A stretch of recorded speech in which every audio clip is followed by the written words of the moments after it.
ਹਾਂਜੀ ਗਾਇਸ, ਕਿੱਦਾਂ ਤੁਸੀਂ ਸਰ ਜਿਹੜਾ ਸਵਾਗਤ ਹੈ ਡੇ 7 ਆਫ ਵਲੋਗਿੰਗ। ਅੱਜ ਆਪਾਂ ਹੋ ਗਏ ਪੂਰੀ ਤਰ੍ਹਾਂ ਰੈਡੀ ਸ਼ੈਡੀ। ਆਪਾਂ ਪਾਤਾ ਫਿਰ ਮੋਟਰਸਾਈਕਲ ਫਤਿਆਬਾਦ ਵੱਲ ਨੂੰ। ਫਤਿਆਬਾਦ ਪਹੁੰਚ ਕੇ ਆਪਾਂ ਜਾਣਾ ਸੀ ਖਵਾਸਪੁਰ। ਆਪਣਾ ਖਵਾਸਪੁਰ ਥੋੜ੍ਹਾ ਜਿਹਾ ਕੰਮ ਸੀ, ਫਿਰ ਆਪਾਂ ਪਹੁੰਚ ਗਏ ਪਿੰਡ ਖਵਾਸਪੁਰ।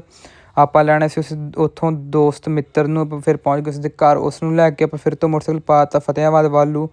ਉਸ ਤੋਂ ਬਾਅਦ ਆਪਾਂ ਪਹੁੰਚ ਗਏ ਫਤਿਆਬਾਦ ਦੇ ਮੇਨ ਬਾਜ਼ਾਰ ਦੇ ਵਿੱਚ। ਬਾਜ਼ਾਰ ਦੇ ਵਿੱਚ ਪਹੁੰਚ ਕੇ ਆਪਾਂ ਪਹੁੰਚ ਗਏ ਮੈਡੀਕਲ ਸਟੋਰ 'ਤੇ।